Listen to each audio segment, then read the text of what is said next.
Oh, this is bad. And if I say a bad word here, you'll have to forgive me. This is a tongue twister here. Everybody repeat after me. I am a mother pheasant plucker. I pluck mother pheasants. I am the best mother pheasant plucker that ever plucked a mother pheasant. I went very slowly. I'm impressed. So, the thing you need to know about Adam is that he's this bicycling fiend. He actually told me that he's a 20-mile hill, which sounds like my personal idea of hell, makes him really excited. And my theory here is that if you're a Lingoport customer and you're worried about whether you're pushing too hard on the contract or the software details, just send a spy to Boulder. And if there's a little blur going past anywhere in the vicinity of Lingoport, you're stressing him out and it's time to back off. Take it away, Adam. All right. Hi, everyone. Okay, I should probably talk into the mic, but I like to move around. I'm not a standstill kind of guy. Before I jump into this, obviously I'm going to talk a little bit about internationalization, but it's not going to be a highly technical presentation. But raise your hand if you have a development background, a software development background. Okay, good. Quite a few of you. What I find is that these presentations, there's often a lot of people that have to work with developers, but they're not developers themselves. And so I like to get the playing field a little bit evenly going here in terms of what I talk about. This is sort of the obligatory slide, and if everybody groans, I'm really sorry, but I bet that there's one person that doesn't really know the term internationalization in terms of why that's different than localization. I've been trying to explain that to my mother for like 10 years now, and she really doesn't understand what my company does. So, but that's okay, because it really is kind of obscure. It really is something that you have to understand how software works and think about it. So on the internationalization side, just think, it's the stuff in the source code. And when we source, we don't mean source files like properties file, the actual source code. It's the stuff that makes the software work in multiple languages. It's the framework that handles locale and negotiates that and says, oh, I'm working in Italian now, and it magically works in Italian. Deals with a different date format, or whatever it may be. That's what I'm going to talk mostly about here today. And I know that's kind of a leap from the other presenters, but if you internationalize well, there's obviously a big cascading effect. And we're going to talk a lot about that here today. Now, just a little bit about Lingoport. A lot of people know, like, I write in Multilingual every now and then, and they hear Lingoport. A lot of times they talk about Globalizer, because that's the thing we publicize. We're actually a really big software development house. We do some very extensive internationalization projects. And the history is we developed this tool called Globalizer because we walk into a company and they have 3 million lines of code. Or maybe it's a small application, it's only 250,000 lines of code. You have to understand that really quickly if you're going to do a good service, right? So we developed this tool, and it really went through this whole evolution from being a little doodad command line that you never could sell to anybody to being this large client-server system and all that. But what that gives us is something that we recognize was really valuable for other companies. It gives companies a repeatable way to get metrics on their own software development, seeing if is it ready for localization, and guide them through the steps of fixing the internationalization issues that are just buried in their source code. So Curdy talked about eating their own dog food. We were brought up on our own dog food, same as Curdy. I want to talk, sort of segue back to a lot of the things that Salvatore talked about. Because in internationalization, we hit the business issue like with every client in a very large way. And that's because nobody wakes up in the morning and they say, oh, it'd be a really cool feature to internationalize. Let's do it and give it a try. It's just too big a thing to take on. It's always a money thing. The other thing is it's just kind of not cool developers to internationalize means they revisit the code that they've already worked on. And the other side of it is, maybe you're already internationalized, but you're keeping things internationalized. We'll show you a lot of how, that's kind of a cloudy requirement for a lot of people. It's hard to measure, it's hard to understand, and it's even hard to give attention unless you're actually measuring it. So again, the problem with internationalization is, if it hasn't been done before, you're talking, if it's a larger application, a lot of money. It's not uncommon to have project plans with thousands of hours, lots of thousands of hours involved in an internationalization effort.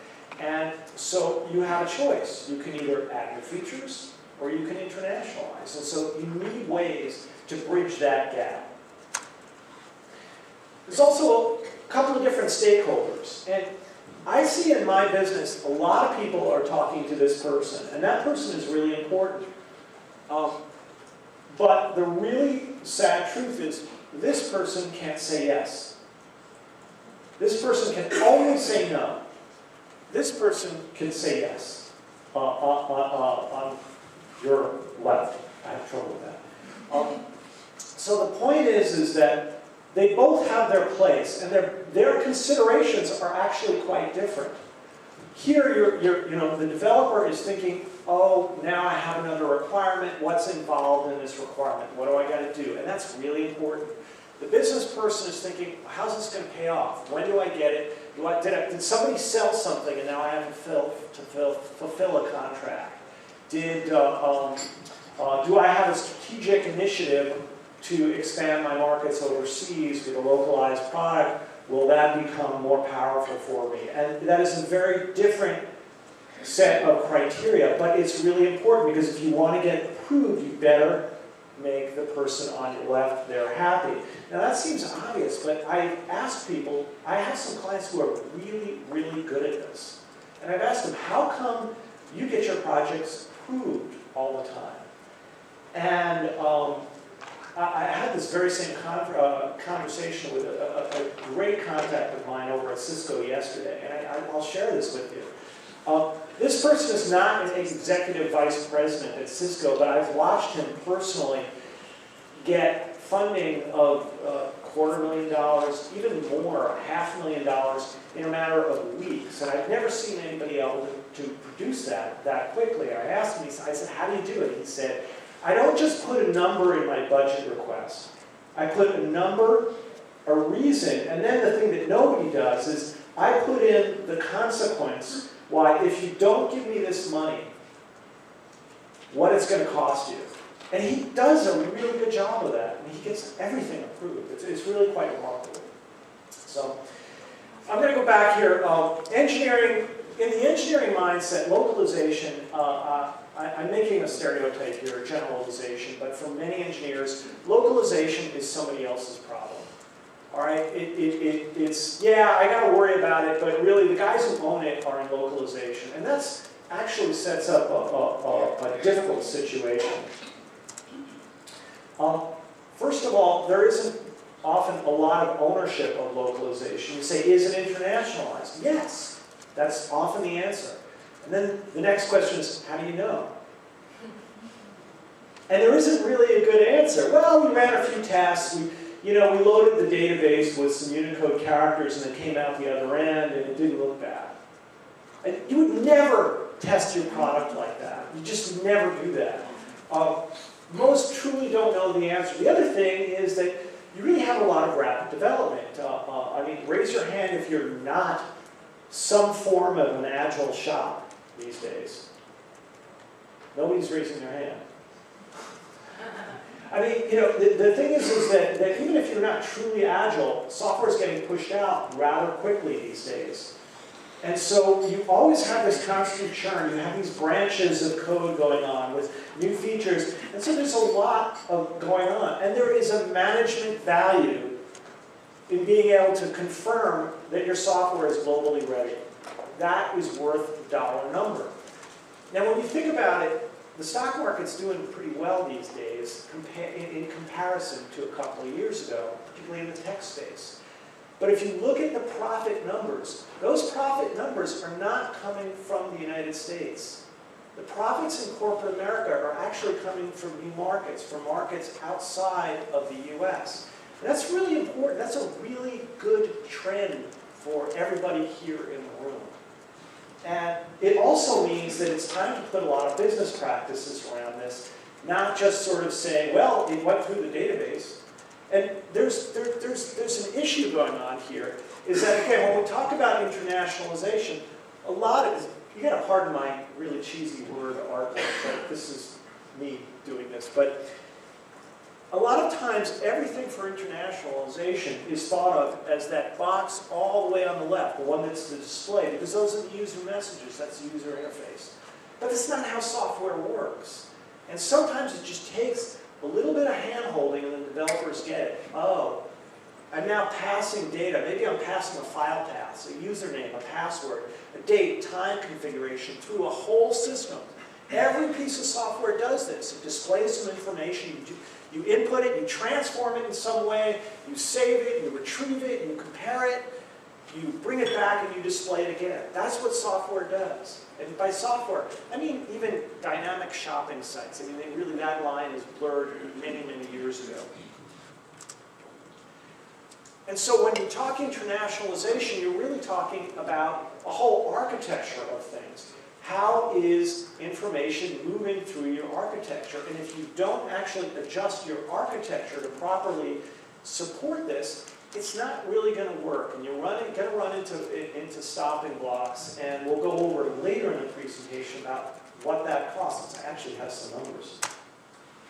There's a lot of individual trouble spots. I kind of quickly threw up a couple of bullet lists of them and the like. There'll be a test on this, so remember that rises by the end of the presentation. But there's a lot of them, and in software terms, you know, it's a little more complex to recognize all these things. But remember, again, it's the same practical challenges we had as a company when we started in the services business. You have to get through lots of code, and you have to look for things that are kind of a little cloudy to recognize. You're managing over a lot of people fixing a complex problem. It's often not black and white. Oh, this is an embedded string. Oh, this is a programmatic element that looks like a string. You kind of have to look at it to see. This function matters, this function doesn't matter. Maybe one function is unsafe for internationalization in one context, but completely fine in another. So the end goal here, again, is to really be a pro about this. You're creating a product that looks and feels and acts gracefully in any language, for any locale. It's not about hacking it so you can get a complete contract. And it's funny, in the services side of our business, we get two kinds of customers. The ones that sold something and now have to really quickly produce an internationalized product to deliver. Oh, we have a French customer, we got to deliver this by June. And then we get the strategic ones that say, hey, we are a global company. We are committing to globalization. Guess which one buys a product? The second one, they're interested in a repeatable format. Guess which one tends to have the most impact on their organization? The one that takes the strategic perspective. Guess which one calls us 2 years later because they need us to re-internationalize their application that we did 2 years ago? The one that did a deal, but then they kept developing features. Now that's okay for obvious reasons for me, but in terms of the impact on the industry, my best product customers are the companies that really have globalization as part of their DNA. They want to repeatedly deliver over things. So I'm getting the 5-minute sign, so I better start moving. All right, now, the traditional approach, when you go ahead and you internationalize, is you hunt and peck. You look at a page, you say, oh, what part of the code would that be in? You maybe write a grep, which is a utility that searches for individual things in your code. You kind of get overwhelmed, you hunt and peck through it, you view the pages, and then you pseudo-localize. Anybody here know what pseudo-localization means? Good, a lot of it. It's faking that you're doing it in another language. That's basically what it is. And so you go and you test. But there's a problem with tests. How do you hit the whole application? It's an awfully large process. And I'm not saying pseudo-localization is a bad thing, because we do it all the time. But it shouldn't be your main way to discover whether you have internationalization issues, because it's really late in the process. You're going to go in circles. So again, we have this product globalizer, and it has 3 components. You have a server, where you go and you centralize all your rules, where you say, hey, this is how our product is going to behave, and you do that based on programming language and customizations that are unique to your application and the like. Then you have 2 clients, one of which you can't see the white writing on, but trust me, it's there. The client that runs on the desktop guides you through the source code, says, do this, do this, do this. It generates reports. It does all that on your local machine and pulls down the rules from the server. Then you have the command line. What the command line does is it automates it. So you're generating reports and you're measuring your status of your code all the time. So there's a nightly build, there's a weekly build, whatever it is. You're generating these reports and you're saying, am I ruining my progress here? But now I have a systematic approach, and guess what? When things get measured, they get... Help me out here. Yeah, they get done. You measure things, they get done. They get paid attention to. There becomes a standard. There becomes an understanding. So again, you got 1 million lines of code. You might find 40,000 embedded strings if you haven't internationalized before. That's a lot of work to deal with. You got to have a system to get through that. You're looking at source code, and some of the ones who are developers will recognize this. Every freaking line of this thing has an internationalization issue. There's only one that's obvious, because it's a date format. I don't have time to go through what these all mean, but you've got to have some system that helps guide the developers through, how do I correct this? Or you get that. That's an encoding issue. It's a pattern, it's a setting that was in that web page that broke the encoding.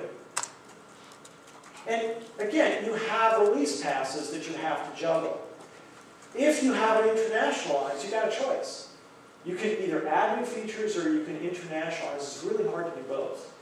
Because the internationalization effort is going to be large if it's a large product. If you have ongoing releases churning out, and you're already internationalized, it's going to take a little bit of maintenance to make sure that you stay internationalized, because those bugs cost money. If you're going to fund, by the way, I didn't make up this table, it's like out of every software development management book in the world, but Xerox put their name on it. It costs a lot more, and I'm sorry, it looks in really pretty colors on my screen, but it's not projecting well. But you can imagine it just costs a lot more the later you find any bug, and that includes internationalization bugs, which reflect in localization bugs. And yesterday, I was at Sergey's office. Sergey Karyaevsky is here. And I said, can I borrow your presentation? He had a really good presentation on ROI. Lots of numbers. These are the only 2 numbers he let me steal from him. So I'm rubbing it in, Sergey. But he was saying, after the release, if I find a localization issue, and he was saying most of his localization issues are caused by internationalization errors, it's $3,500 per bug to get that bug fixed. And before testing, it's $200. And that's testing as in, you're in the testing department. How about when you do it at the code level, when the developers are doing it? By the way, Cisco uses Globalizer. And then my friends at EMC gave me even a better table. And that table showed, they calculated over 17 products. They had like 100 some odd in this one division. They went and bought Globalizer, but part of their justification was that they calculated over 17 products. They estimated the amount of they actually tracked how many internationalization bugs they had. And they put a dollar number on it because they realized that whenever there's an internationalization issue, it's touched by 5 groups of workers. And you see how things get expensive. That little thing to fix gets touched by a tester, a manager, another a developer, another tester, and then it's done. It goes round trip. So I want to also mention here that on top of all this, this is a very inward-looking look at ROI. So when we talk about ROI there, we're talking about how much money we're saving in the process. But I always like to say, how much does your Japanese sales force cost you to have on the ground with a version that's 2 months late? That discussion can go pretty far, pretty fast. And so that's, again, back to my, circling back to my friend Richard at Cisco. He puts in a reason for why he's budgeted. This is what the consequence is if I don't get this done. And it's not just, I will save X dollar per person or per line of code or whatever. That's an important metric. But how about attaching it to revenue, not just, you know, sort of shaving the bottom? I always like to, I think it's the coolest thing that what you do affects not just the bottom line, but the top line. And that's actually one of the things that really excites me about our industry. Thank you.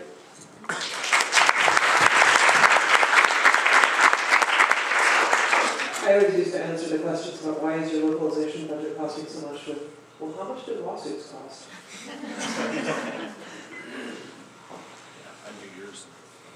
Related to agile development, if you put the sprint of iteration is only 3 or 2 to 4 weeks, when is the right time to do the internationalization and localization? Where does it fit in?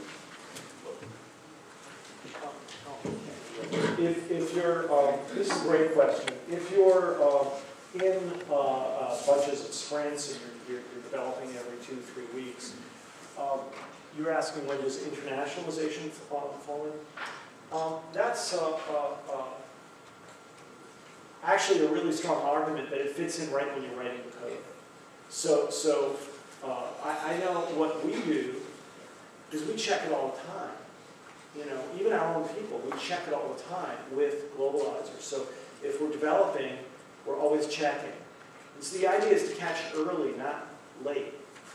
So particularly when you have really fast development, it doesn't really, you saw that there's a command line tool there.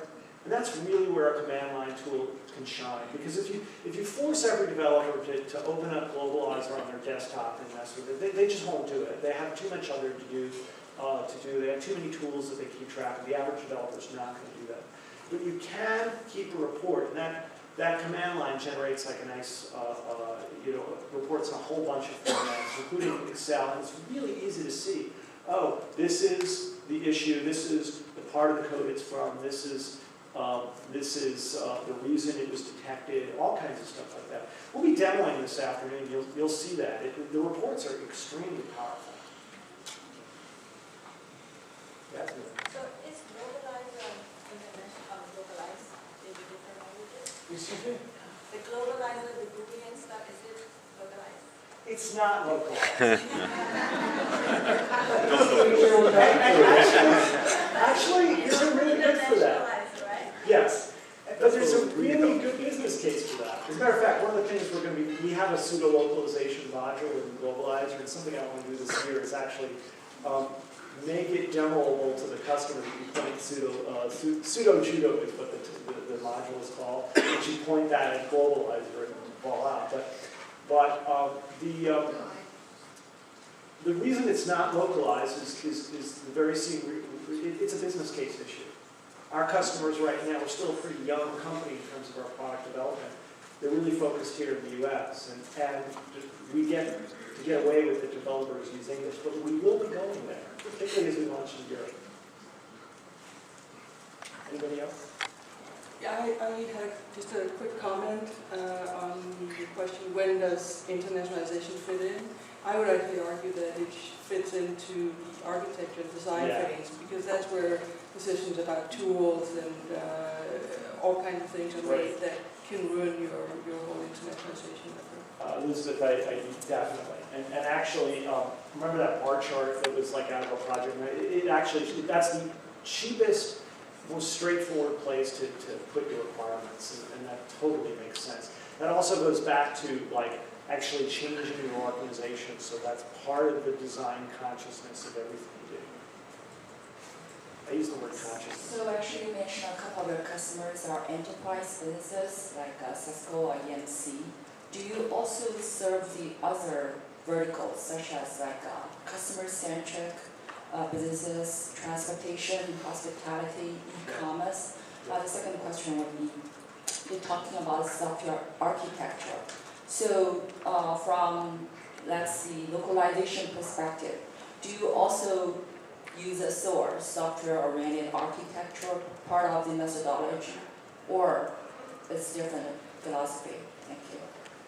I'm going to answer the first question. It's just a big yes. I mean, I had a customer last year that made sprinkler systems. I never even thought of software in sprinkler systems, but they were embedded sprinkler heads that were controlled by a web UI for big campuses and golf courses. I mean, that's pretty far out, but also quite a bit of commercial work. One of our customers over time is a billion-dollar company that you've never heard of that writes other people's e-commerce sites and supports them, for instance. Or we have a number of large travel industry customers. For instance, Amazon is a customer. Yeah. Oh, your second question, could you repeat it? SOAR, software-oriented architecture. I mean, localization, when you're talking about, I haven't gone to your website. Okay. I'm just wondering, maybe I go to your website to take a look at the details. Okay. Yeah, we're not a localization company, by the way. Oh. We really are focused entirely on software development, so supporting internationalization of tools and people and expertise. Especially because they're using the Java, Anyone else? One more question? Well, thank you. minute. Yeah.